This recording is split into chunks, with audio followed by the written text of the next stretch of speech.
नमस्कार दोस्तों, defence show में आपका स्वागत है। तो भारत ने एक ऐसा बड़ा एक्शन ले लिया एलएसी पर, मतलब इससे हाहाकार ही मच गया है चाइना में। भारत ने तिब्बत कार्ड निकालकर खेल दिया है। फ्रंट फुट में भारत खेल रहा है। लड़ाई हुई थी जहां पर, वहां पर मूर्तियां कैसे लगा दी हैं, ये पूरा मामला क्या है, मैं आपको पूरी खबर समझा रहा हूं। वीडियो में बने रहो, सब्सक्राइब भी कर लो चैनल को, ऐसी खबरें मिलती रहेंगी। देखो दोस्तों, पिछले 2-3 दिन से बहुत चर्चा चल रही है कि चीन ने यहां पर बंकर्स बना दिए हैं एलएसी पर, और कुछ चीन के इशारों पर नाचने वाले कुछ लोग जो भारत में हैं, वो यहां तक झूठ फैला रहे हैं कि चीन ने भारत की जमीन पर बंकर बना दिए हैं। हाँ, एक हद तक ये ठीक है कि चीन ने भारत की जमीन पर बंकर्स बनाए हैं, लेकिन ये भी तो बताओ कि ये जमीन जो है, ये 1962 से ही चीन ने कब्जा कर बैठा हुआ है चीन यहां पर। और मैं आपको हजारों बार बता चुका हूं, लेकिन फिर भी फर्जी खबरों का कोई ठिकाना नहीं है। अब देखो, जिनको भारत ने क्या किया है एलएसी पर, इसका कोई आइडिया नहीं, वो कमेंट सेक्शन के लिंक में जाकर आप वीडियोस को चेक कर सकते हो। पुरानी वीडियोस मेरे चैनल की देख लो, मैंने एक एक खबर कवर करी हुई है कि भारत ने एलएसी पर क्या क्या किया है। खैर, अभी बात करते हैं इस वक्त एलएसी पर जो हो रहा है उसकी।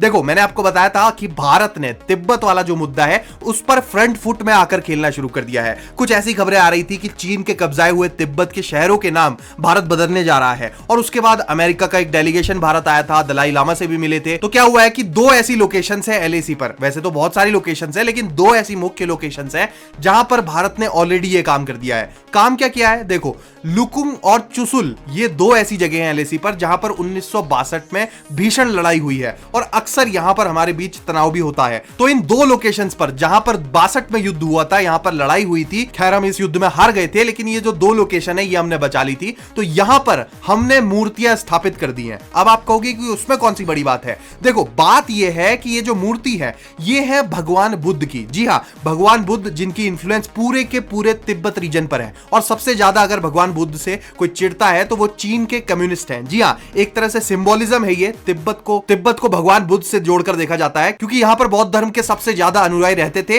हालांकि भगवान बुद्ध भारतीय उपमहाद्वीप से थे, लेकिन आपको पता है कि दलाई लामा और तिब्बत के साथ क्या किया था चीन ने। तो हमने ये मैसेज सेंड कर दिया है, और एक नहीं, दो मूर्तियां लगा दी हैं, और वो भी बड़ी बड़ी, और ये एग्जैक्टली वहां पर लगाई है जहां पर लड़ाइयां हुई थी। इसके अलावा और भी कुछ लोकेशंस हैं, 3 से 4 और ऐसी लोकेशन है जहां पर ऐसी मूर्तियां लगाई जाने वाली हैं। तो बहुत बड़ा मैसेज है ये। और भारत में देखो, हमने वाइब्रेंट विलेजेस करके एक प्रोग्राम चलाया हुआ है, एक योजना चली है भारत की, जिसके तहत हम बॉर्डर्स में गांव बसा रहे हैं। तो उसी के अंडर ये काम हुआ है।